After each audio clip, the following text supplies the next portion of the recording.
slides at the end. And I think what I'll do is go through some advice and general guidance, more like a classic review style. And then if you are okay with it, you're welcome to, do you guys have research eval today? Is that still on? You're done after this, okay. So like, if you feel comfortable and you want to leave after I get done with the general review, before I get into just slides, because it is after that, kind of just open going through slides. You can do that. You can go downstairs to Blessy and go to the JPA. I hear it's standing room only though. I hear it's really toasty in that room, like 86 degrees is what they're telling me on the ground. Yeah. Oh, were you? Yeah, so unpleasant. But it is, if you're interested in hearing leadership talk, you're welcome to do that. So we'll go, yeah, Jacob. Corey the Textile, the senior classroom is live streaming it for people that are interested. So once you're done here, go to the senior classroom, they're live streaming what's going on. Oh, nice. Okay, so we've got overflow in the senior classroom. Nice. Okay, so without further ado, I'll start some review. We have some general advice slides, and then when I get to the end of this, like I said, you can just go forth and study on your own time, however it works for you, and I'll be available today too if you want to see me for office hours. Okay. All right. So, piece of advice number one: know your parasites. And by that, I just mean those lists that we put out that are kind of scary and horrifying along. Be pretty familiar with those lists. Like if a question is asking about a nematode specifically, make sure you know which worms are nematodes and not cestodes, not trematodes, right? So we've got all these lists that you've seen at the beginning of those slide decks, and there's some mnemonic devices. There are many, many out there. This is just one I can offer you for the nematodes, and a couple others, but when you get to that exam, like, there's heavy cognitive burden on a lot of these exams. Micro is one of those subjects where there's a heavy cognitive burden. So you can free up some space and just remember what these nematodes are more easily if you have a mnemonic device. If you have a question like this, a throw up a sample question, that would be kind of an easier, more stripped down version than what you're likely to see on an actual exam. But I just underlined like 3 pieces of really pertinent, right to the gist of it, words in this question. Which nematode involves both dogs and arthropods in their life cycle? So one approach to a question like this where you're like, oh man, I have to recall all these things. Like, one of those is just scrolling through your little memory palace and trying to think of all the pathogens we talked about that involve dogs, right? And we've talked about a lot. Babesiosis, leishmania, Dirofilaria, talked about dog hookworm. So some of those are nematodes and some of them aren't nematodes. But if you remember which ones are nematodes, then suddenly you've just whittled down your list to only 2 parasites. So look at this list of nematodes. Somebody tell me which 2 nematodes we talked about. You remember there being like a canine, a dog reservoir, or a dog host involved.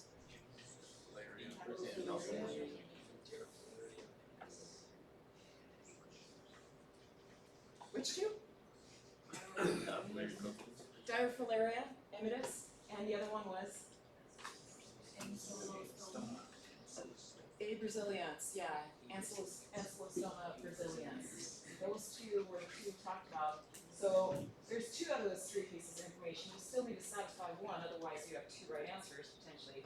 So if you had to eliminate based on an arthropod being involved in that transmission cycle, which one of those 2 would you eliminate? You'd eliminate the hookworm because that's direct penetration. And remember that worm has those nasty looking teeth that can penetrate into your intact skin. So you can eliminate that one. And even if you don't really remember much about Dirofilaria, you've eliminated those other options. Okay? There's a strategy. So as soon as that exam goes live, you're welcome to jot down those mnemonic devices if that helps you and just frees up some mental space for you. Cestodes. Here's my stupid mnemonic down at the bottom. Beads.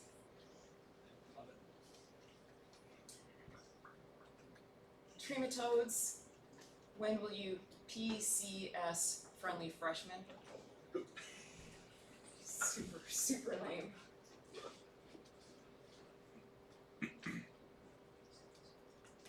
Blood and tissue protozoa. For BLT now.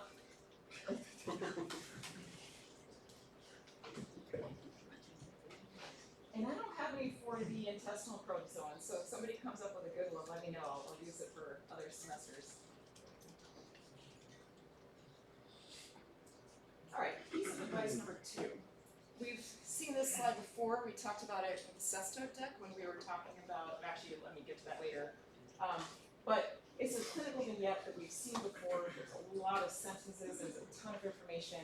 And we were talking before about how to scan through those clinical vignettes and zero in on the important stuff that gives us information that we might need. All right, so the question itself, you get through this big long vignette, and the question itself might be any number of things when you have this much information packed into a question. Notice also, you might see an image on the exam. There's a couple that have images. If it's helpful, great, but could you answer this question without an image of a CT scan with a bunch of, ominous looking calcifications? Sure, it's just there, and it happens to be the exact same image that's in your slide deck, so that's helpful potentially. Alright, so let's have a crack at answering this question. What's the etiologic agent of this man's infection? Teniasolium. What's the common name for that? Pork tapeworm. Okay, good. Another question, you could have read through that entire vignette, gotten to that just in the question, or you could have gotten a completely different question from that vignette. What if it had asked you instead what the infective mode was? Fecal oral. So you're ingesting fecal oral. Exactly. Infective mode.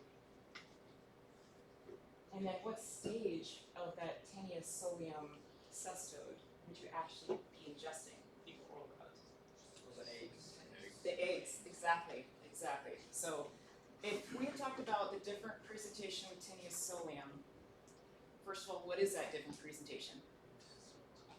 Intestinal tapeworm infection, yeah. So what would be the infective stage if you had contracted it that way? The larva itself, and where would you come across the larva? Ingesting undercooked or uncooked pork, yeah, where those larvae called Cysticerci are intact.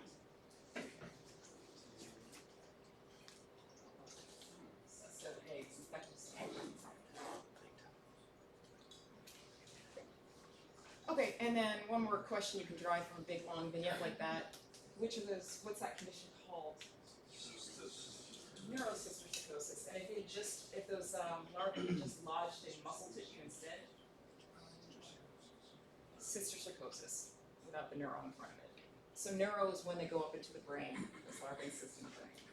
And you get neurological complications. All right, let's have a crack at another big, long vignette and just pull out the important stuff, the key information.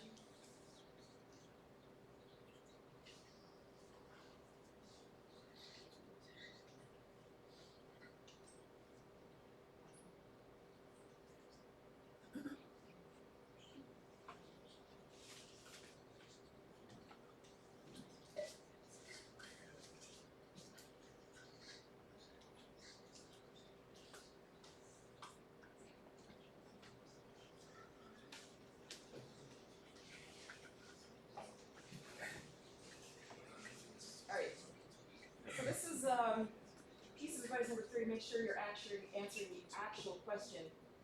Notice with this question you have a whole lot of clinical vignette stuff, a whole lot of information about where he's contracting it, your mind might be wandering to all this stuff. But if you skip down to the very end of the question, what it's actually asking you is something that you could have answered as a standalone question. Okay, so as a test-taking strategy, it might behoove you to skip down to the end of the question and see what it's actually asking you.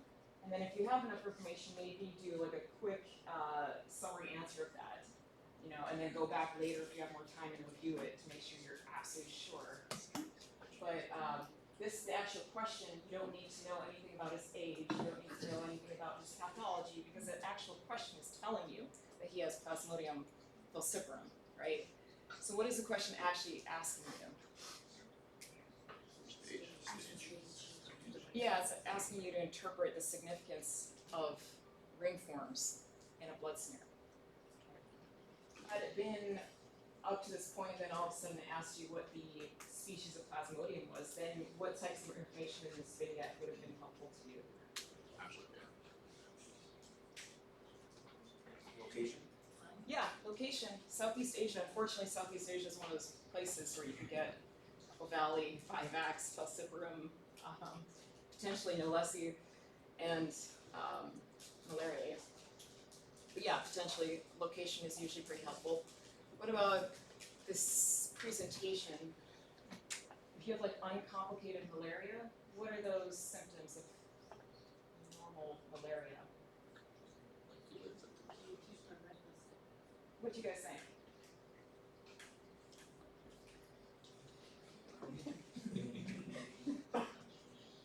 So proximal stages, right? You're going through cycles of fever and chills and sweating. So if you're presented with more severe symptoms like that, you might have a more severe form of malaria caused by something like Plasmodium falciparum or maybe Knowlesi. So that's an indication. Gonorrhea prophylaxis, that's important, but maybe not super helpful for asking this question.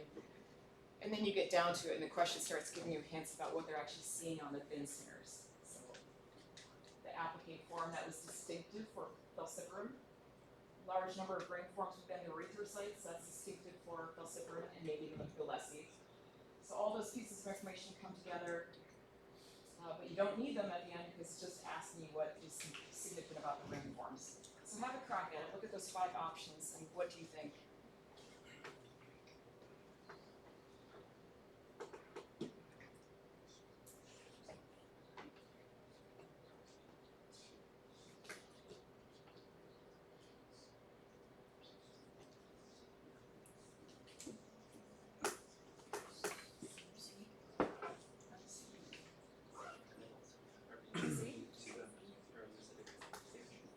Okay, I hear somebody saying C. Anybody else have anything?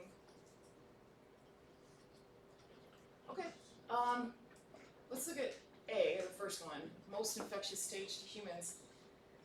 Why is that? What are your thoughts on that one? Right, exactly. So when we get bitten, what's infectious for humans, those are sporozoites, right? So that's a different stage. We're talking about the ring forms, so the merozoites. Responsible for latency in the liver. First of all, is falciparum associated with relapsing malaria?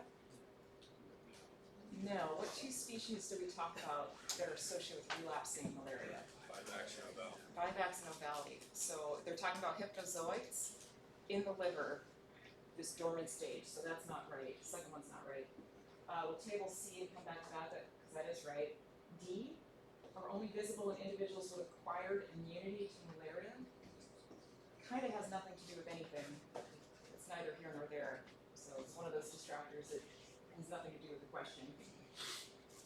Or E indicated mixed infection with multiple Plasmodium species. Also not really what the question is asking.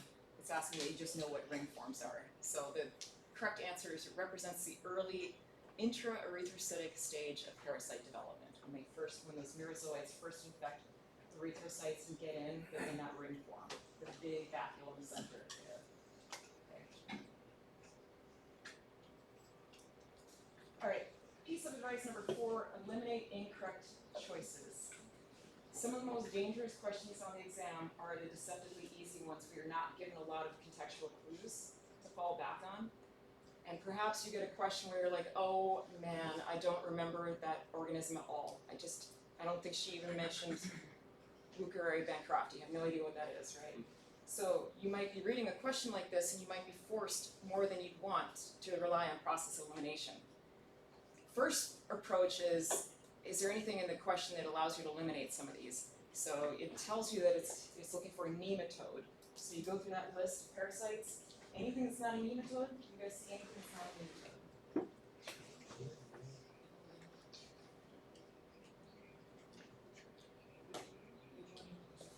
nematodes. Okay, so we got a straight nematode list. That means we have to rely purely on our knowledge of transmission. Yeah. Yeah, sucks. It's like just a short little question, but very dangerous. So let's have at it. So when we get to this exam, we've never heard of this organism. We're pretty sure we hear this from students all the time. We didn't talk about it, we didn't cover it. Okay. So we'll table that. Necator americanus, how is that transmitted? How does that infect humans? Which one? Necator americanus. It's like It's the penetration. It's the hookworm. Yeah, it's our own American hookworm with those slicing blades. So that penetrates directly into the skin, usually on the feet if you're walking through grass. You can eliminate that one. Let's go down the list. Anaerobius formicularis. What is that? A pinworm. How do we get that one? Or is that Not mutually exclusive. okay. But also fecal oral. Fecal oral. So transmission from the pinworm are you get those eggs, you swallow them, fecal oral route, and they infect you and grow to adulthood in the human host. Pure human host. Homoxinous, one host. So you do not need an insect vector for that. What about Trichinella spiralis? What is that? How is that transmitted? That's the cat. Is it fecal oral?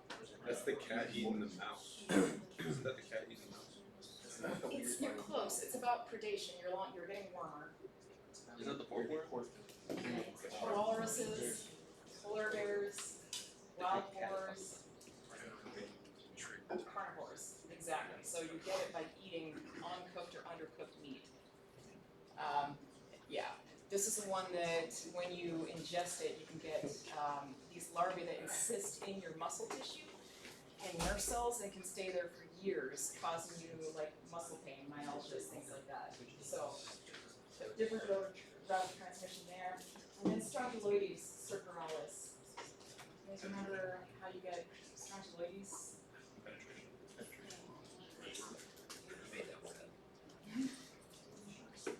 Yeah, different transmission mechanism. This too you were swallowing.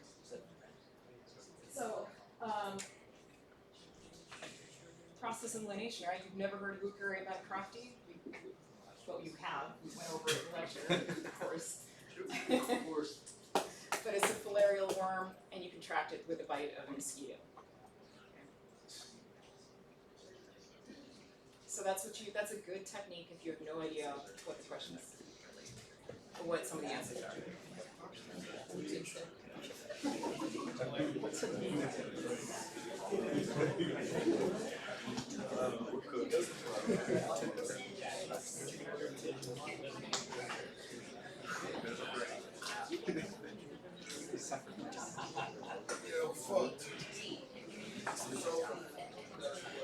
Alright, you guys ready for piece of advice number 5? Review the questions carefully before submitting, so you've gone through, you've asked them, make sure that you're answering what the question is asking. And then before you hit submit, make sure you're going back through and reviewing those questions that you weren't sure about. Another thing I hear a lot from students is, I didn't read the question carefully enough. Okay, so when you're reading, go through carefully, make sure that you didn't just, on a whim, answer a question. Let's take a look at this one and read it carefully and see if we can get this one right.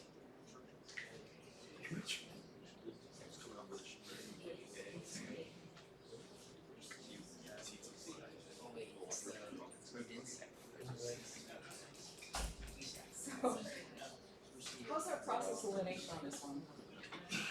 It's basically like a 50-50, right? Hopefully most of you are like we legit didn't talk about these two species, all right? So that's not in your mind. We did not talk about them. They're real. They do exist. We didn't talk about them. So now we're down to 3 options. What else can we pretty easily eliminate? Cruzi, Trypanosoma cruzi. Would you find that in Africa? Where would you find cruzi? South America, Central America, maybe Good, eliminate that one, so now you're basically down to 50/50. It's still hard though, right? So, you've got pedestrians or Gambians. If the question is worded in such a way where it's saying East Africa, it's pretty easy if you have some basic geography, right? You're like, East Africa, boom, it's Rhodesians, right? You know, you can think, or the question might give you an actual country, and then if you know their countries, you've got all 54 countries in Africa memorized, and you know where they lie. I mean, that's fair though, you can game it that way. So, let's say the question is about a soldier returning from Tanzania. Where in the hell is Tanzania? So if you know where it is, great. But if you don't, then what are the pieces of information you're stuck with at that point? Human winter bottom sign does not have winter bottom.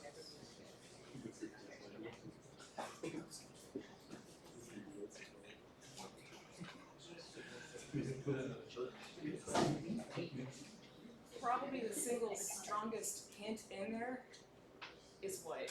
East Africa. Like you, the not, well, are we talking about in context between the two choices that we narrowed down? Yeah, with the information given. It doesn't have the winter bottom sign. Exactly. So he said lack of a winter bottom sign. It's kind of a negative thing thrown in the stem. The lack of a winter bottom sign is more associated with the East African form of trypanosomiasis, sleeping sickness. So if you're not reading that question clearly or carefully, you might skip over a negative like that, does not have a strong, but it's a perfectly legitimate question. So be careful when you're reading this. I'll try not to do that to you, but there's nothing wrong with that question. The tsetse flag vector, that's common for both of these. So perhaps it's acute stage, fever, chills, and myalgia, but if I were to take this exam, I would like probably hang my hat on that one, easiness, put it in there. And then this would be my primary, right? Like I said, there may be questions in there where you can't rely on geography and you really have to rely on presentation.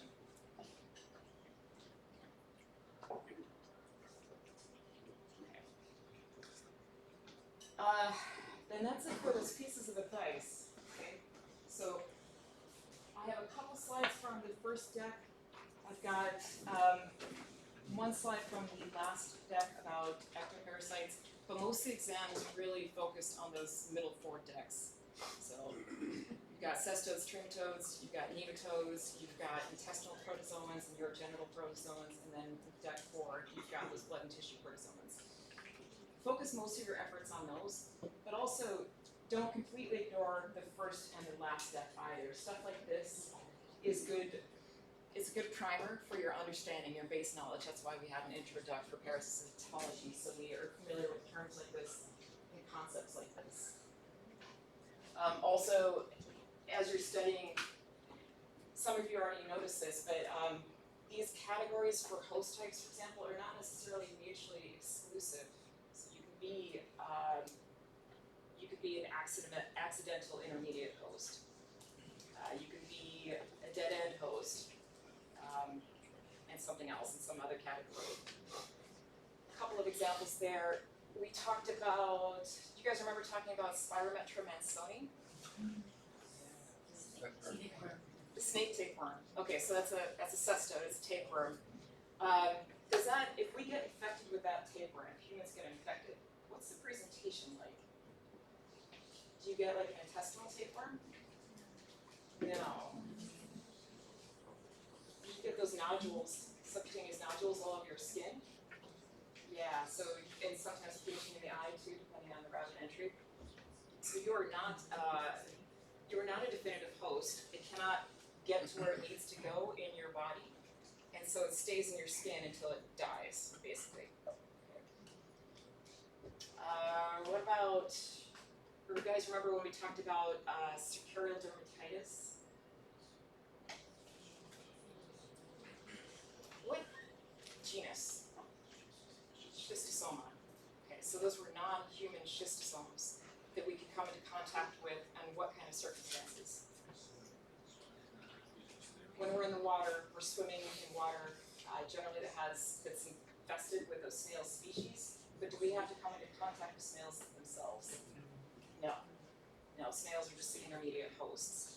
So the Metasphaeria the Scaria emerge from the snails. They're free swimming, they have those cute little tails, they come and directly penetrate into us. And then if they were human adapted, they could establish a long-lasting infection.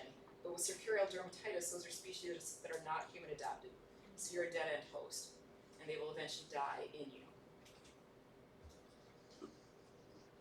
One more example I want to give you guys. Do you guys remember talking about Diploidium caninum? Okay, Diploidium caninum, what's the common name for that? Fleeting? The flea tapeworm, right. So if humans get infected with the flea tapeworm, does that worm mature in us? Very hard question. It actually does. Yeah. So we're an accidental host, but we can also be definitive in that case. So look over that life cycle of Diploidium caninum. We're going to go over it anyway if you choose to stay here for that. But parasitology is a complicated subject, but just kind of have that in the back of your mind. And then the examples in this slide, we talked about schistosoma. With Dirofilaria immitis, this is another good example where we are sometimes infected, but certainly not the definitive host. What happens to these worms if they happen to infect humans? They die. The larval forms that the mosquitoes will inject into us when they bite us will make their way into circulation, get into the heart, get pumped out into the lungs where they die. It still causes this pathology though, but incidental or accidental, and very much dead end. Okay, so just some concepts to be familiar with. This slide we sort of alluded to already when we were talking about Taenia solium, how you can have two different infective stages that result in two different presentations. That's uncommon, that's not usual, but it's true for something like Taenia solium. So make sure you're pretty comfortable with these. There was a slide or two about the immune response to parasites. If you're talking about unicellular parasites like those protozoans, then it might be kind of more business as usual where you have immune clearance by some of these common actors of the innate immune system, neutrophils, dendritic cells, macrophages. But if your body is confronted with these ginormous, we're not really talking about microbiology, these are like giant tapeworms, for example, that can get 10 meters long, then what's your immune system strategy for dealing with some of those large multicellular hemontic infections like that? Poison it, basically, right? So cells like eosinophils will come through and release granules, degranulate on these helminthic worms, and over time just sort of degrade them, slowly kill them.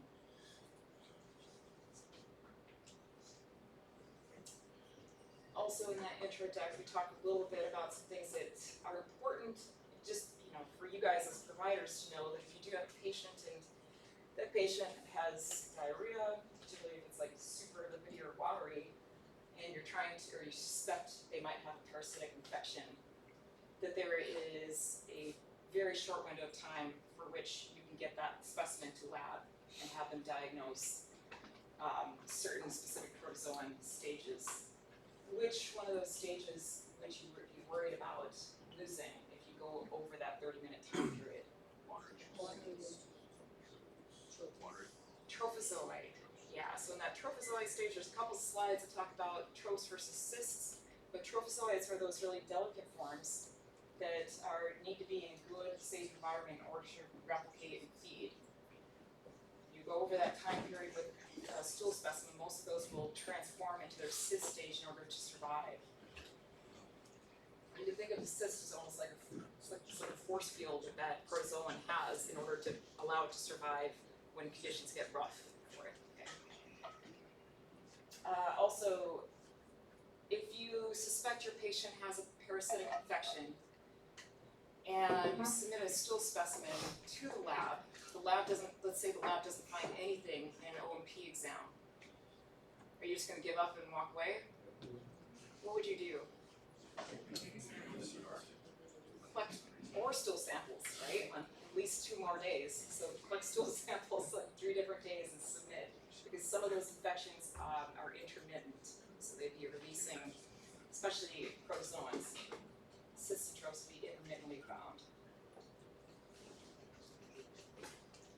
I said know thy worms, so go back through those slides. I didn't put all those slides in this review deck, but go through those slides and make sure you have the basic features and characteristics of those worms, have a pretty good grasp on those, so you can handle questions about cestodes and nematodes and nematodes. Yes, sir? On that last slide, do you think we need to, or we should memorize the preservatives? I think you should.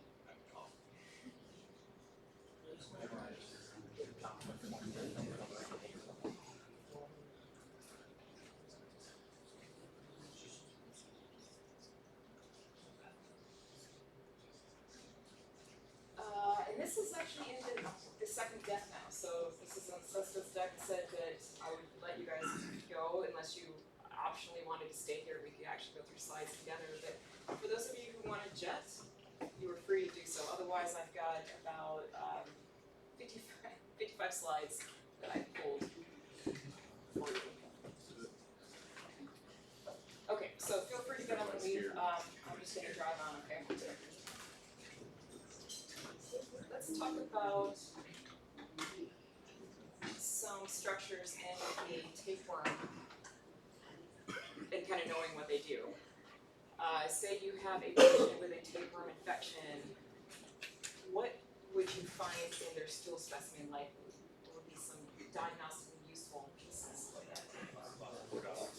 Proglides. Anything else?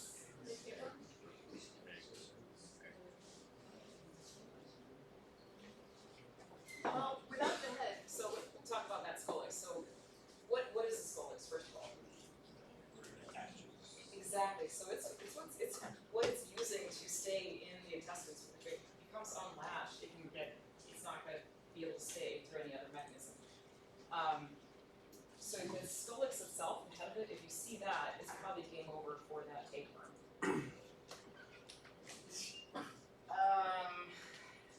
But did you guys say the other diagnostically useful part of a cestode? Said the proglottids. The eggs, yeah, the eggs themselves, diagnostically useful. Good, good. In terms of how they acquire their nutrients, are they using that scolex as a mouth? Is that how they're obtaining nutrients? No, they're getting them through their tegment, through their skin. And then how are they excreting waste? I don't know if it's on this slide, but do they have a complete digestive tract to do that? No, so it's actually also kind of diffusing out of their tegment.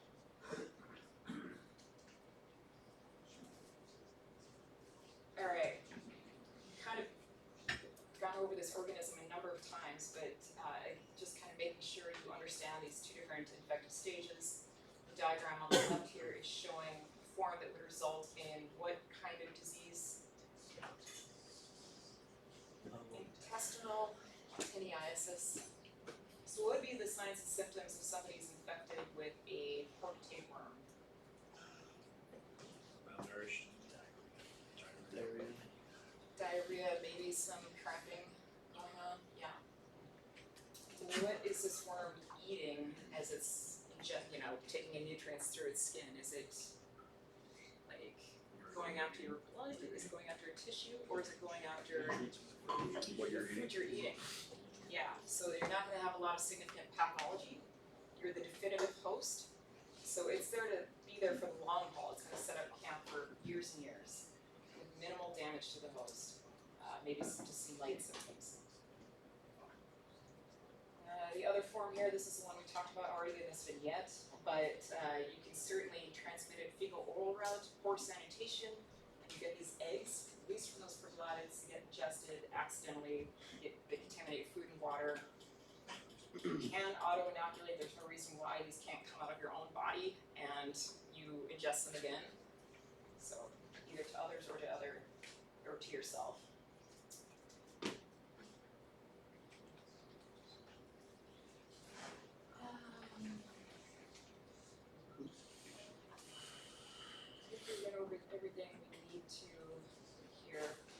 diagnosis of the cysticercosis form.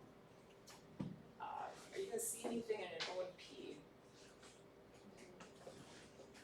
No, you do not have a tapeworm, an adult tapeworm anyway, so nothing in an O&P. You need to do either biopsy or some imaging studies, or some serology. Tinea saginata, this is also known as the what?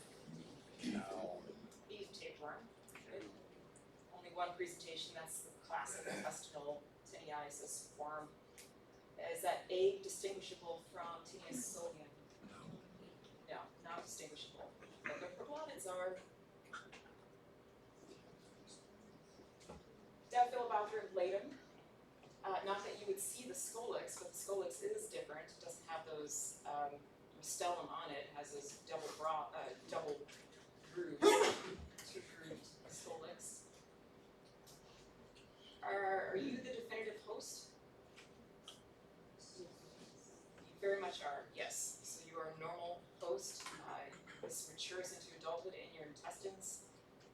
Eggs are released, they're of diagnostic importance. And remember, this has a couple intermediate hosts involved with it. Acquire it through eating these fish, usually freshwater fish. You have these larval forms consistent with them.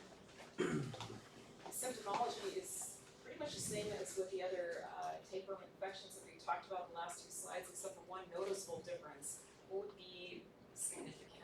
The vitamin B12 deficiency. This tends to leach more vitamin B12 from hosts. Spirometrum ancillae, we've talked about this a little bit too. You are not a definitive host. So notice here, you're not, dogs and cats are, so they get the adult tapeworm, but in this human host, you do not have the adult stage in you. So nothing is going to be released into your stool specimens. That's not going to be diagnostically useful.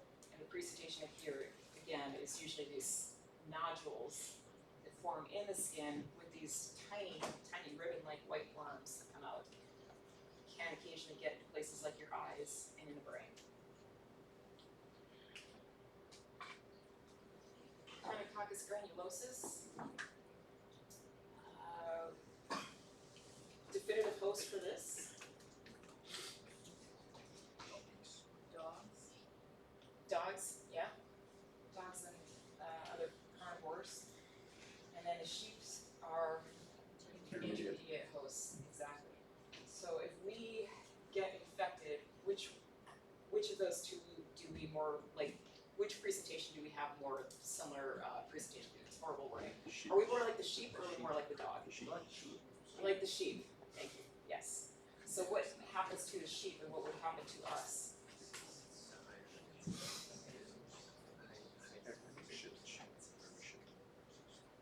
After you ingest these eggs, they grow into these large cysts, unilocular, meaning one location, usually in the liver, oftentimes around the liver or near the other vital organs, that over the course of years can get to be pretty huge.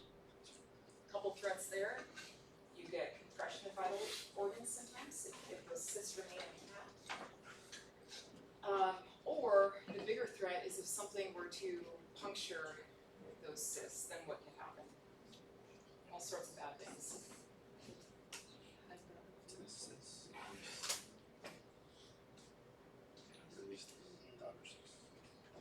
You have these viable protoscoleces in there that can disseminate throughout the body and form basically new cysts. You could get this dissemination of those cysts if those are punctured or ruptured.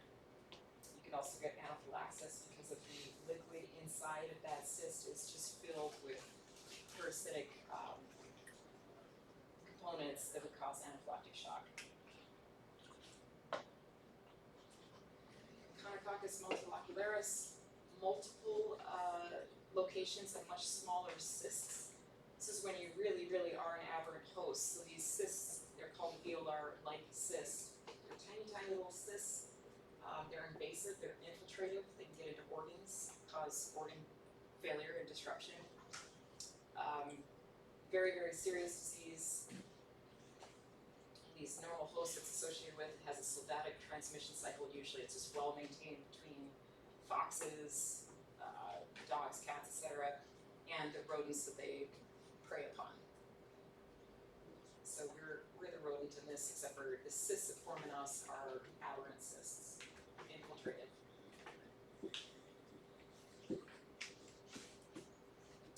Hymenopus nana. Important one to know, most common tapeworm infection in the world. What makes this one such a threat?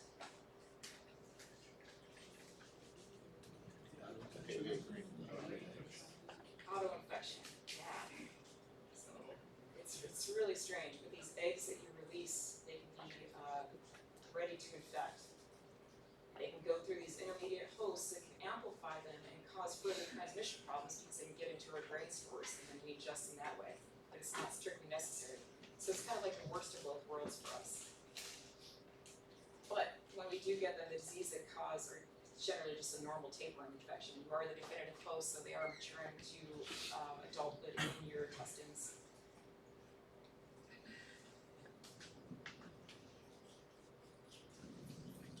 Hymenopus diminuta, what's one important difference you should really zero in on, help you distinguish Nana from diminuta? There's a couple, but let's start with the life cycle itself. What's really different? Requires a rat. Well, it doesn't require a rat, so you're the rat here. It requires this little guy. It requires an intermediate host. And that intermediate host is this little insect, usually a grain beetle, could be a flea. But this is where it matures, these larval forms will mature and become effective for humans who are eating basically the insects themselves, but usually because the insect parts have contaminated food stores. That's how we acquire it usually. And then unfortunately, we're similar enough to these rodents where these worms will mature to adulthood in our guts, and those symptoms reflect the fact that we have an intestinal tapeworm. Okay, so usually asymptomatic, lots of asymptomatic infections. If you do have a heavier burden, then you get some symptoms, but they're intestinal symptoms. Diploidium caninum, we talked about this one too. Just remember I said in that life cycle, you're definitely an accidental host. The definitive host where this parasite has evolved makes sense. You have fleas and you have dogs and cats, right? They go together really well. And as I mentioned, we don't usually get rid of fleas by biting them off of us. So we're unusual in that respect, but occasionally they do get into our mouths. And unfortunately, they can mature to adulthood in our guts. So when they do that, symptoms are the usual intestinal discomfort type symptoms. And we can transmit, we can release those eggs into our feces. So that could be diagnostically useful. Also, anything distinctive about the eggs that we release? Yeah, they look like this. It's kind of distinctive, a little unusual. The proglottids themselves, I can tell you from that first-hand experience, they don't last very long. They kind of just dry up very quickly. So you're left with those egg packets. I mean, not first-hand experience. I just watched my cat do that. Trematodes, same deck still. We've only got 5. So when you're studying these trematodes, it's fairly easy. We've got, I like to do it by type of organ system that's affected. We've got one in the lung, right? Only Paragonus westermani. So only one is causing or is consistent with those lung symptoms, coughing up blood, coughing in general. We've got 2 liver flukes, Fasciole hepatica and Clinorchus sinensis. So the symptomology there, if you read a vignette about either of these 2 parasites, it doesn't need to be a terribly sophisticated clinical vignette. Just look for signs and symptoms of something that's causing liver damage. We talked about liver damage when we talked about hepatitis viruses. What are some signs and symptoms where somebody has some liver damage going on? Jaundice. There's jaundice, right upper quadrant pain or tenderness perhaps, icteric symptoms like that. So look for things like that, diagnostically, maybe liver enzyme panel, abnormal findings on that. We've got 1 intestinal fluke, this giant Fasciolopsis busky. There's a picture that shows how big it is, but it is enormous. And then the schistosomes, which are probably worth studying on their own. But pay attention to these biological vectors, be able to associate the Buskies and Hepatica are found on these aquatic plants that you get by eating aquatic plants, just uncooked. Clinorchus sinensis, this is another uncooked fish one. What's the difference between what's one difference between Clinorchus sinensis and Diphyllobothrium latum?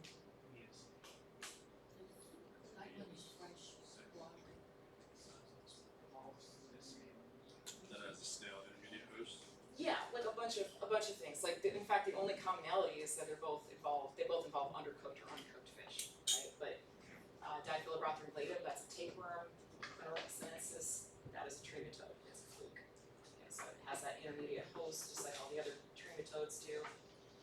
Clinorchus sinensis.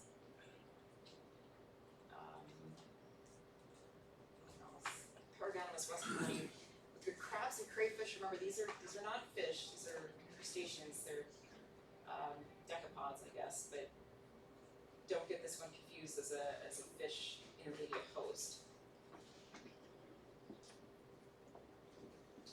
Fasciolopsis busky, a couple more details here.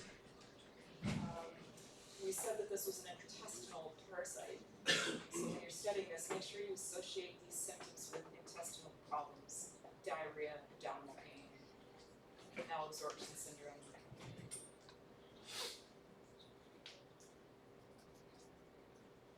How might you, let's say you've treated a patient after you've diagnosed them with fasciolopsiasis, you've treated them with a drug, prosprontal or something like that, what would you tell them to do in order to stop getting reinfected in the future?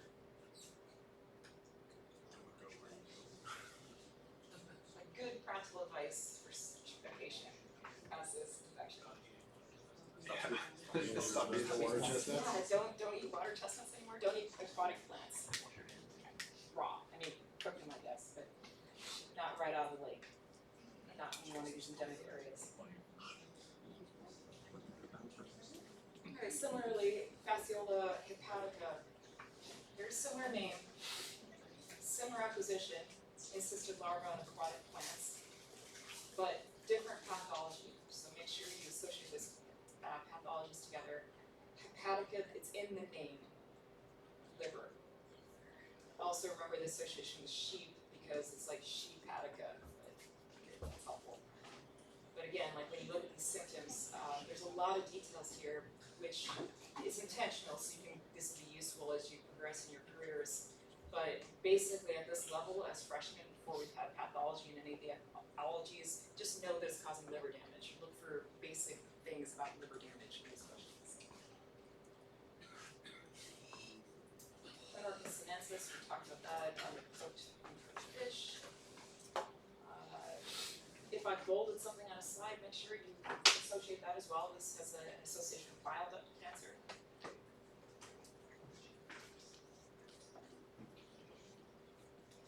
Paragonymous westerni, very distinctive presentation.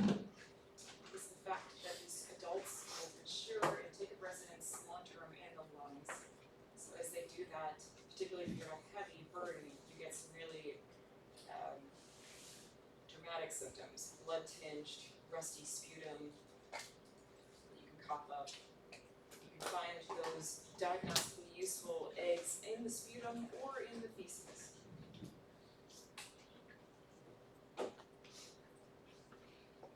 With these schistosomes, in terms of distribution of questions on the exam, schistosomes and malaria both have multiple questions about them because they reflect the importance of those two parasitic diseases. Worldwide, the two most important parasitic diseases are malaria and schistosomiasis. So you will have multiple questions on schistosomes and multiple questions on malaria. With the schistosome questions, make sure you can differentiate the human adapted species, Mansonia and Japonicum, Hematobium. You might want to hit up some of those geographical ranges to help you differentiate them. But there's a couple other things that would be super helpful, like high yield, easy money type of things to study. The eggs is one of those things. If you can associate the eggs, that's what the lab relies on. For Mansonia and Japonicum, what specimen type would you find those eggs? Let's start off there. find it in blood? Did you find it in urine? Where would you find those eggs?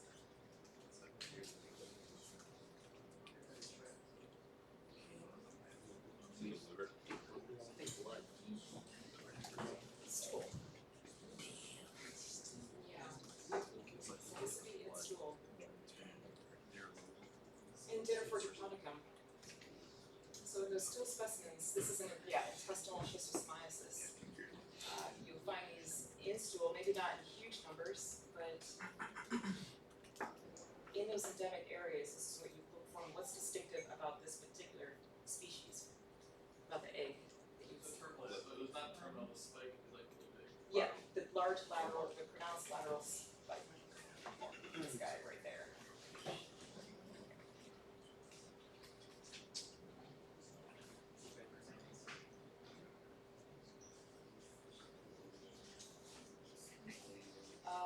Because of the fact that these adults take up residence around the plexus of the mesentery, inferior mesenteric veins that are lower colon, you can get a lot of pathology around the liver here. These are around where those veins feed into the liver.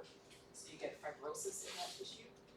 You can also see that reflecting some of the symptomatic features of schistosomiasis, intestinal schistosomiasis. So the ascites you see in this child right here is because his liver is inflamed, spleen and liver are both inflamed. Japonicum, this too, you will see those eggs released into stool, but there's a lot of distinct features about Japonicum. You have a distinct geographical range, it's pretty limited. The eggs themselves, what's special about the eggs of Japonicum? Yeah, Megan.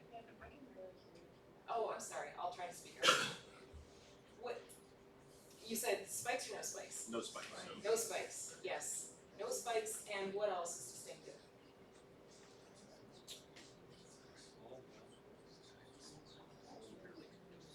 Small.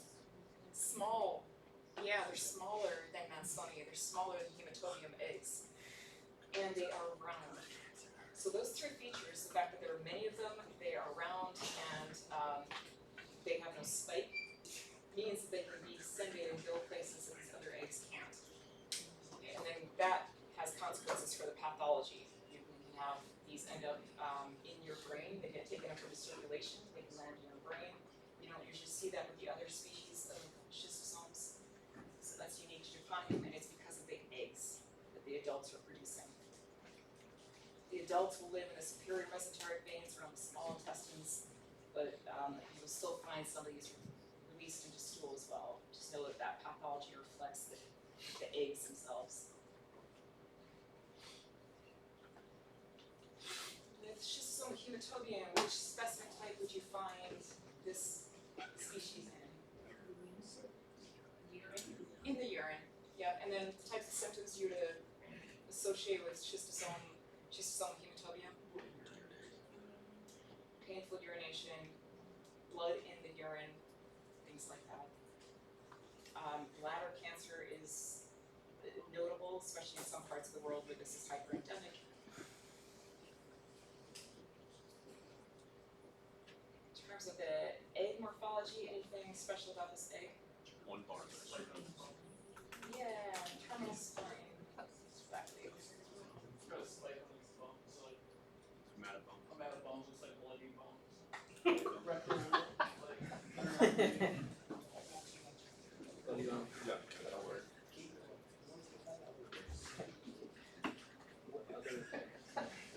How did you study it? Cool, man. Man, I don't even know. I've never taken a parasitology course.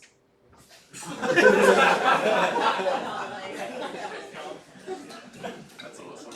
It's all self-taught. We talked about securial dermatitis.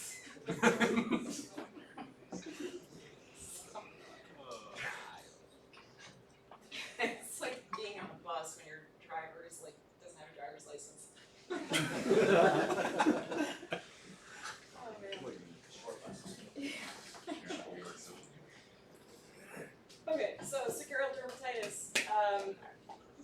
Are you an appropriate host for these species? Not really, yeah, they're gonna die. So you contract them when the Cercaria, remember they have those tails right there, and they do penetrate you, they can do that much. Might as well be a duck or a cow or anything else that's wading into their waters, that they're freely swimming around looking for hosts. But once they get inside of you, they find that you do not have the right environment for them to develop into adults. So they will usually die in the skin there.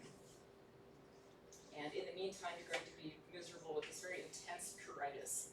Lots of itching associated with Cercaria dermatitis.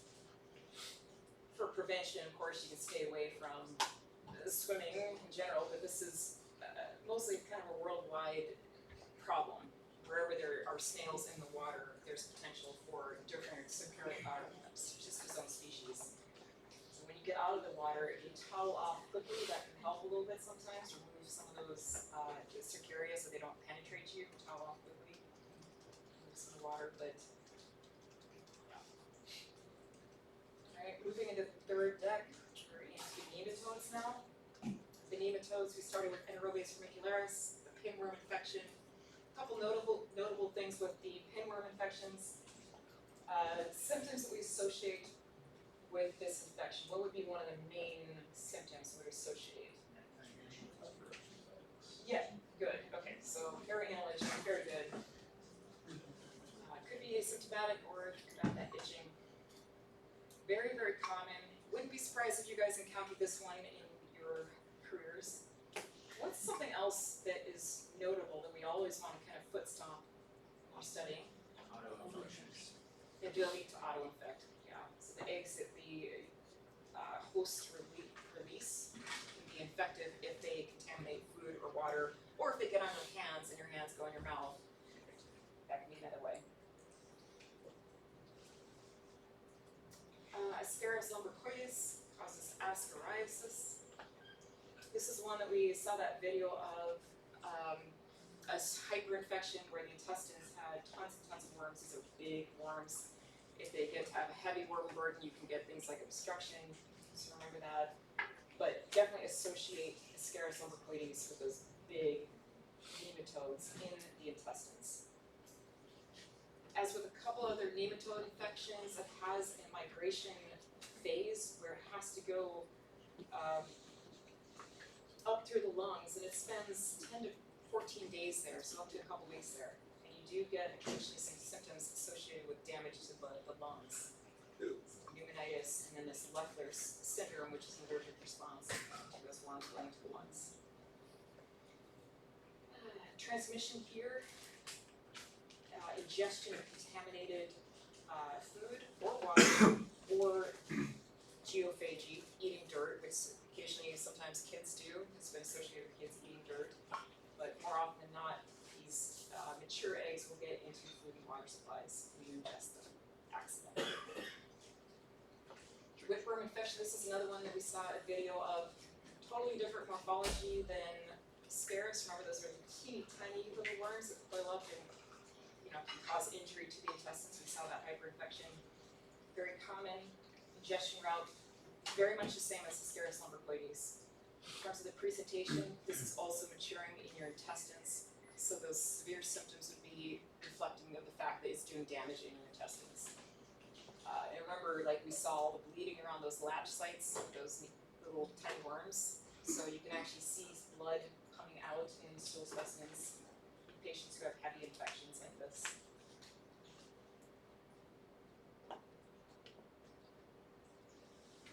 Trichinolosis, the disease of carnivores. Very common disease. You get it when you ingest undercooked or uncooked meat. Pig is probably the #1 source of this, because pigs can carry multiple species, not just Spiralis, but Nativa, Pseudospiralis, and Tobi. In addition to, so when you ingest these, they will go exist somewhere in tissues. Statistically, that's likely to happen in muscle tissue. So myalgia is probably one of the most common symptoms you can get with these infections, but they can go into other tissues as well. Diagnosis here, you're not going to expect to see any eggs. This is viviparous. And diagnostically, a biopsy would be helpful, or you can do serology for these as well. But this is that nerve cell I was mentioning. Stridulatus stercoralis, penetration, these little thread worms, teeny tiny worms. We have this infective faleriform larval stage, so it's ready to penetrate, ready to actually infect you. It has that same convoluted migration tract as it's setting up infection, so it has to go up to the lungs. Remember, during that phase, that migration phase, you can get some lung damage before it finally settles into your intestines, and then you can get some symptoms like diarrhea, nausea, things like that. What's one of the major concerns with an infection of strongyloides?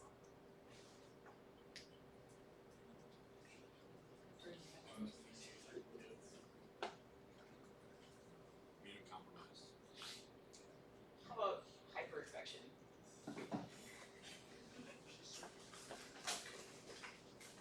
So here we just have a very rapidly developing worm. It does release eggs, but that's not super useful diagnostically. You seldom see them in the feces. And these larvae are developing so quickly that they can be infected before they even leave the intestinal tract. So that's important because they can infect you internally and cause hyperinfection.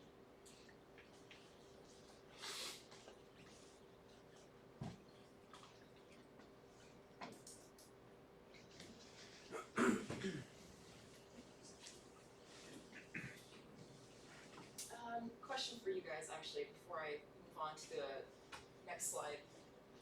Say you have a patient that's diagnosed with strongyloidiasis and you treat them, what else would you do in terms of counseling them on ways to prevent getting reinfected in the future? Wearing shoes. Yeah, don't go barefoot, and then also don't fertilize with human feces.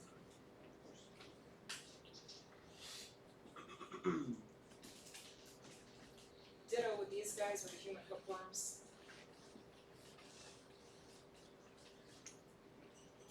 These can also be released into feces, but you're far more likely to actually see those eggs in fecal specimens, O&P exams.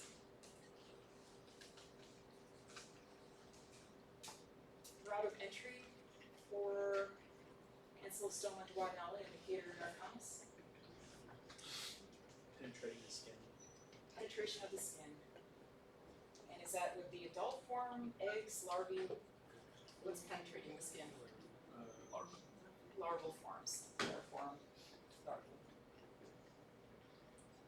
In terms of symptoms, if you have a hookworm infection at the entry site where these larvae have entered the body, you will get a rash where they've actually come in. You will have the symptoms associated with their migration, so altered lungs, pneumonitis again. And then as they mature into adulthood, in the intestines, over time, they're causing significant amounts of energy usage. They're feeding off of your blood and off of your tissues in the intestines. And because of that, you get anemia.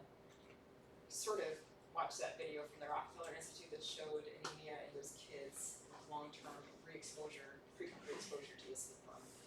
So that's one to watch out for. Emaciation, developmental delays, things like that, stunted growth in kids. And then we talk about the zoonotic hookworms of dogs and cats in particular, other species. So these, you are not the definitive host, and you are a dead end host for these hookworms, zoonotic hookworms. They penetrate inside of you, and your immune system will usually take care of them, but in the meantime, it's going to cause this presentation called creeping eruption, or cutaneous larval migrans, migrating larvae. What that looks like is here, you get these serpiginous raised red tracks where the actual larvae are going through your skin, trying to make their way into circulation, and they never do. So how might you consultations to reduce the risk of transmission for cutaneous larval migrans. For shoes, exactly. Alright, we've got the filarial worms, Euchera bancroftia and Brugia malayi. Some things to know about this. Take note of the epi for these. We would probably not find this in the United States, so travel history would probably be notable for both of these. The vector that transmits both of these parasites, both these filarial worms, is what? Mosquito-borne. And then we have the adults taking up residence in lymph nodes and lymphatic channels, lymphatic vessels. So the pathology is filariasis or elephantiasis. This edema, lymphedema that occurs usually in the extremities. You can see in this patient there. Sometimes a thickening of the skin, problems with the skin as well.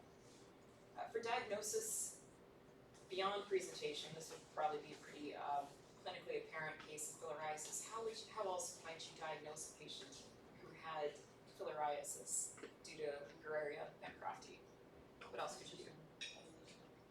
Do it. Could, yeah, particularly if it's like a caduceal scrotal infection where they're concentrated. Anything else? Blood smear. What would you find in the blood smear? Microfilaria. Yeah, so those are the larval forms, and those are the forms that are diagnostically important. You can find those microfilaria in the blood smears. Loa. Some things to watch out here. Well, first of all, what's the vector for Loa? Got it.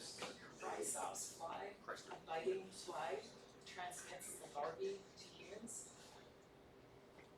Common symptoms are these swellings called Calabar swellings. These immune reactions that happen. They're extremely itchy, and it can migrate over time along according to where the worms are migrating. It's called the African eyeworm because it does have, if these swellings occur, if adults are migrating near the eyes itself, those worms can get into the eyes and migrate across your field of vision. The Manzanella species, I said not to worry about this too much, just kind of be familiar with the names and the fact that they're transmitted by vectors like the other filarial worms, filarial nematodes. Diagnostically, you're still relying on things like the microfilaria and various specimen types. Notable filarial disease in general are these co-infections with Wolbachia, this endosymbiotic relationship that they have, where it's useful for you guys as clinicians to know that, because if you treat Wolbachia with an antibiotic, it can help clear up the actual parasitic infection as well. That's how closely associated and mutually important they are to each other. We've got river blindness, Onchocerca volvulus. This is another filarial disease. The vector here is what? Black fly. Mostly in Africa, but also in parts of Central and South America. Causes one of the most concerning problems is the blindness that it causes in hyperendemic areas, particularly around rivers and streams, where these flies are just all over the place, breed high numbers. Lots and lots of people can be blinded by onchocerciasis infections. But otherwise, looking for these swellings, have a particular name. There's a typo here, I'm sorry, it should be onchocercmata. Subcutaneous nodules, and then you have the eye disease, blindness that can eventually happen, where you have scarring of the eye, permanent loss of vision over time.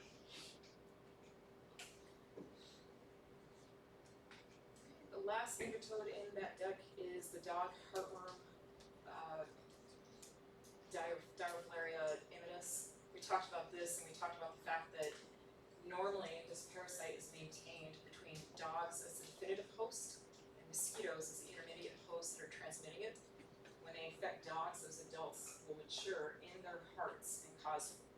fatal disease in dogs. Where we come in as accidental dead-end hosts are when mosquitoes that are carrying these larvae bite us. And when they do that, remember those larvae cannot mature in us. So they get pumped out into those lungs and you get a little bit of limited pathology on the lungs. Symptoms are things like coughing sometimes, fever, chills, cough, and coin lesions on the lungs. Okay. Moving on to the deck about intestinal protozoans. Amoeba histolytica is probably the most important, or one of the most important pathogens in that particular deck.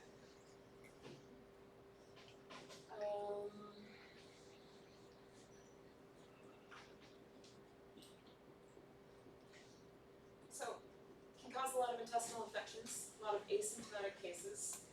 Be familiar with the types of damage it can do in the intestines. But one of the unique features of Amoeba histolytica is its ability to penetrate outside of the intestines, cause extraintestinal amoebiasis.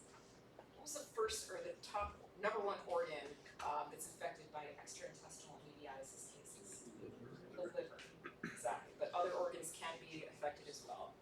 So once these things penetrate out of the intestines, which is a damaging process, by the way, you get ulceration, you get bleeding, you get amoebic dysentery in that process. It can do some catastrophic damage to vital organs such as the liver, abscess formation, and things like that. So remember to look for those symptoms.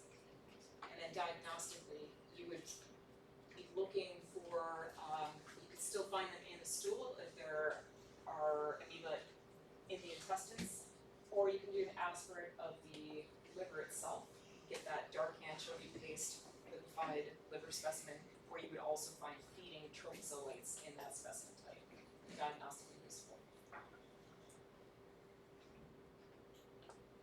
We talked about a couple flagellates, pretty unrelated, except for the fact that they are grouped taxonomically as flagellates. Talked about Giardia, this is the most clinically important one. Trichomonas vaginalis is also extremely clinically important and common as the only sexually transmitted infection. Dientomyga fragilis does cause disease, but it's not as important as these other two. So the common morphology here is these guys do have flagella. They have some motility to get around in those infected tissues and adhere as well. They've got these sucking discs on them, ventral sucking discs, allow them to attach to epithelial tissue and stay there so they don't get rinsed or moved away from their sites of infection. You want to make sure you study Giardia. It's a pretty important parasite. It's common in the United States, it's common all over the world. So go over this slide. It's pretty accessible stuff. Would you, if you have somebody with giardiasis, would you likely find, or would you associate with that with bloody stools? No. So this is not an invasive parasite, but it can get to be really, really heavy. You can have heavy infections in the intestines. When you have heavy infections, think of like the worst end of the spectrum of giardiasis. What are some of the worst symptoms you associate with heavy giardiasis? Malabsorption syndrome. Fatty stools. Failure to absorb fat from the foods that you're consuming. And carbohydrates as well. So a distinctive presentation there. Cryptosporidium. We talked about those three sporozoan intestinal protozoans, Cryptosporidium, Cyclospora, and what was the other one? Cystiosauspora, I think. For these, make sure you kind of associate them with diarrheal disease, that's what they cause. Study the epidemiology of them. And because we're talking about oocysts and these cyst forms, make sure you kind of hit up those slides that talk about the size of those oocysts, because this is what would be diagnostically useful in stool specimens for patients who are infected. Also kind of make sure as you're studying the epi and the types of people who are most at risk for severe infection that you associate them with immunocompromised individuals. With normal healthy people, you have a much milder form, self-limiting, seldom the need to treat with drugs. And not invasive, no blood, no mucus.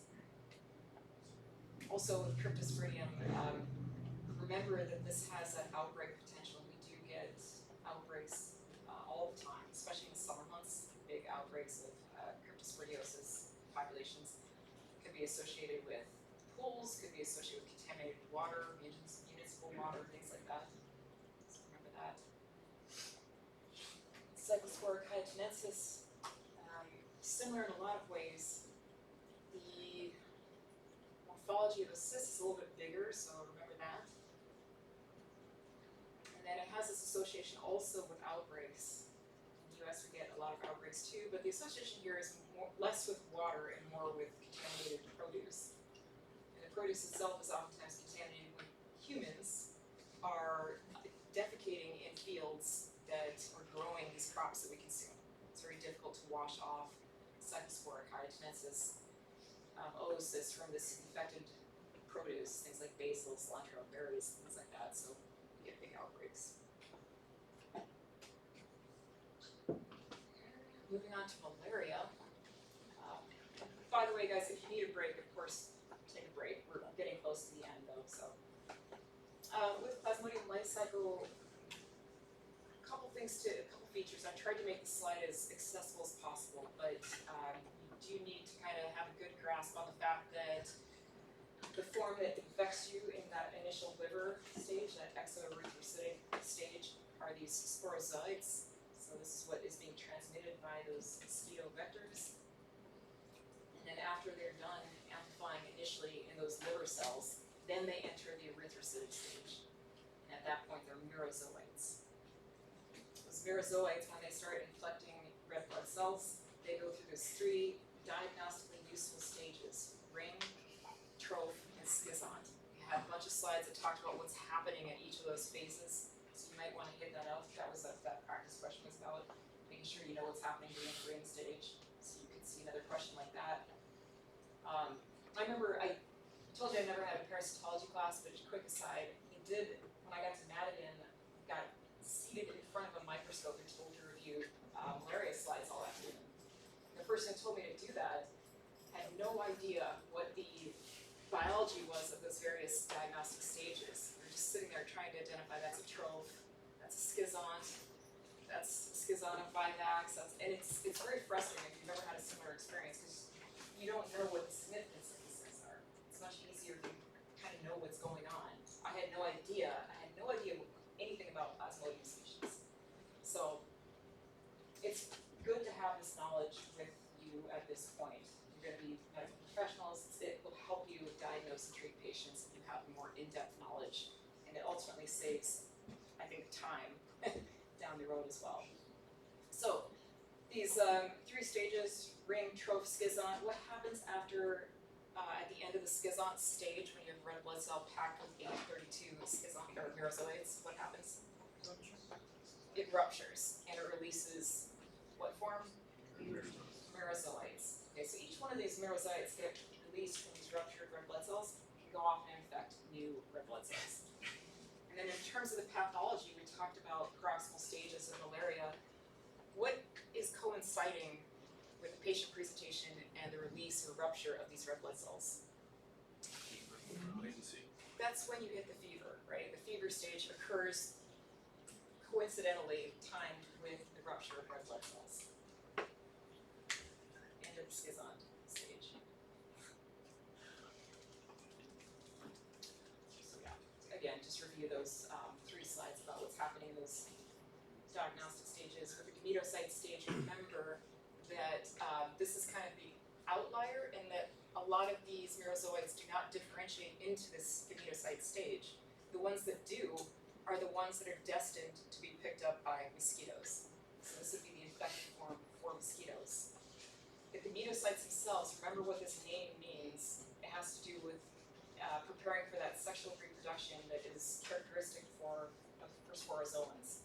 So these gametocytes, they will become male microgametocytes or female macrogametocytes. erythrocytes, but the fertilization doesn't occur until they are actually in a mosquito host, which is the definitive host for this parasite.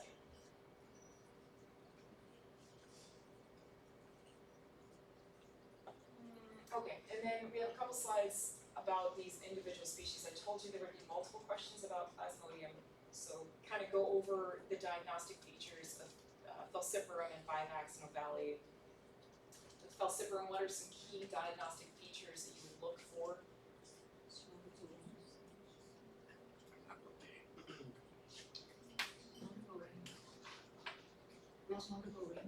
Multiple rings, yeah, yeah. Anything else? Yeah, so the gametocytes look like nothing else, right? They're distinctive for Falciparum. And what do the gametocytes look like? Bananas. Huge banana-shaped, crescent-shaped gametocytes, distorted, like this. What does applique or apulae mean? It means appended or stuck on the outside of. So they have that appearance that they're stuck on the outside of erythrocytes. They aren't, but that's the description you oftentimes hear for Falciparum specifically. And then,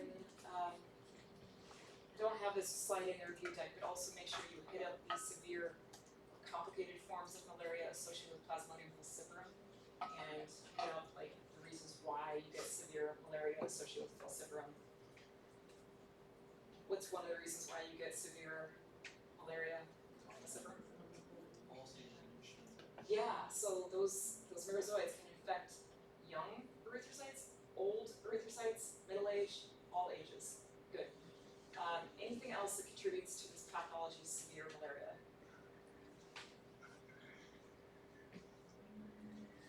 There's a hint right here. We're missing schizonts and trophozoites because we seldom see them in peripheral blood specimens. They make it in your They're hiding somewhere in the body. Where would they go? liver, Microvasculature, kind of all over the body. Small vessels because they're cytoadherent, and they produce those sticky proteins. They cause sticky proteins to be expressed on those infected erythrocytes and stick to the microvasculature. That's what that sequestering is. And then you get some of those more severe symptoms with malaria. Okay, feedback works. Vivax, a couple features here. You're not likely to see multiple ring forms. You've got 24 myrizoids in the schizont stage. You've got Schuffner dots. If you've got a high resolution photo, you can see those pink dots in those red blood cells. Important here, this is a genetic marker, Duffy blood antigen group. Some people are Duffy positive, some people are Duffy negative. If you are Duffy negative, it means you don't have this receptor expressed on the outside of your red blood cells. And that means you have a significant amount of resistance, natural resistance to malaria infection. So remember that. And that sort of coincides with different genetic groups, population demographics. So some groups are naturally resistant and they have that trait in the population, Duffy negative people. Valley distorted red blood cells like Vivax, it has that tendency to favor young erythrocytes. So that limits the amount of parasitemia, generally results in milder but still potentially fatal disease. Also Schuffner dots here, some things to look out for. But the thing I always watch for personally, I think is so distinctive with Ovale, is those like the distorted cells as they're maturing into trophozoites. They cause oval-shaped distortions, enlargements, and that fimbriated edge, that ragged edge of those infected erythrocytes. Knowlesi can be hard to diagnose, geographically restricted. Has ring stages that resemble falciparum, and later stages look very much like malariae. So kind of keep in mind here at the bottom it says when you should start really suspecting Knowlesi is causing a patient's fever.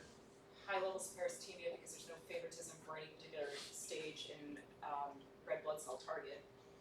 Severe disease because you have high levels of parasitemia, and then recent travel to these infected regions in Southeast Asia. Babesia, remember remember this is another disease where a parasite is infecting your erythrocytes. So a lot of the presentation is similar to malaria in some ways. In febrile illness, you get anemia because your red blood cells are being lysed, destroyed. Diagnostically, easy to confuse this with Plasmodium, particularly Plasmodium falciparum. So for diagnosis, geography is super important, knowing that patient's travel history. And then one particular diagnostic feature that we kind of hope to find in a blood smear is what? A Maltese cross. Yep, tetrads. Toxoplasmosis. Make sure you kind of you study the populations at risk, immunocompromised folks, pregnant folks, and then the presentations, particularly with congenital transmission, what could happen to the fetus if it's infected early on in pregnancy versus later in pregnancy. Remember that triad of complications that occur first trimester of pregnancy and transmission occurs then?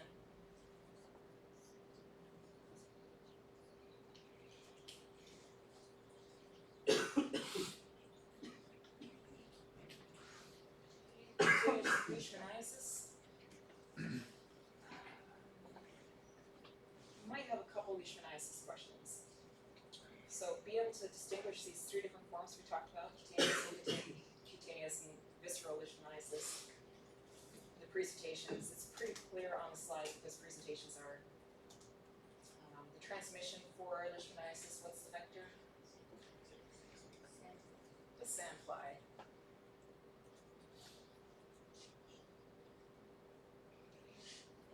Presentation with mucocutaneous leishmaniasis, you would have involvement of mucocutaneous tissues plus that cutaneous ulcer.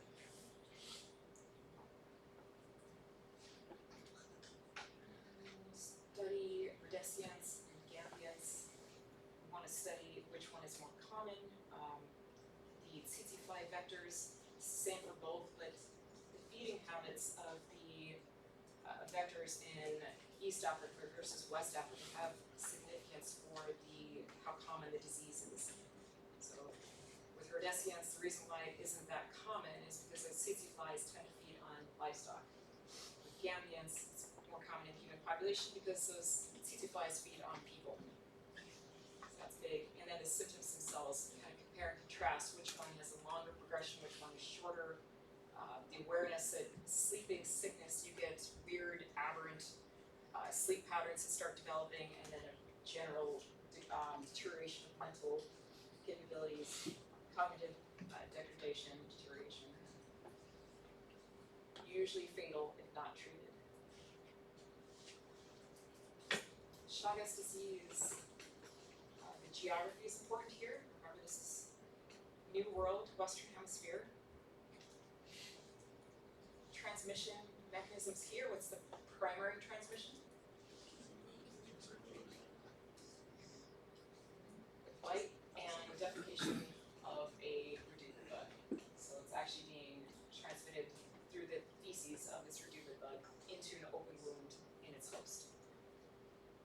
But you might want to skim over these other transmission mechanisms as well, because this is not the only way people contract Chagas disease.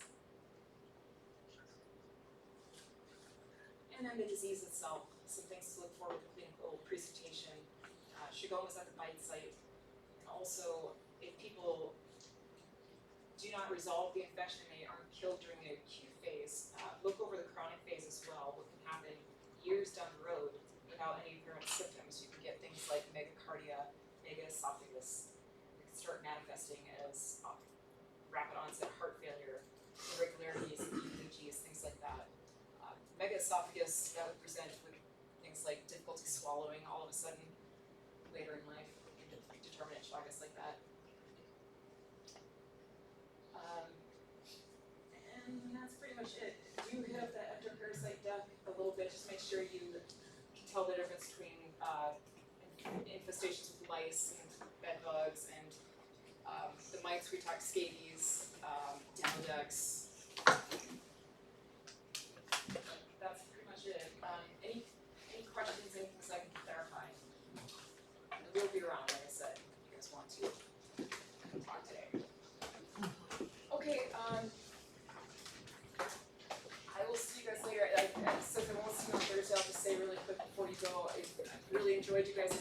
thank you for being a great class. Lots of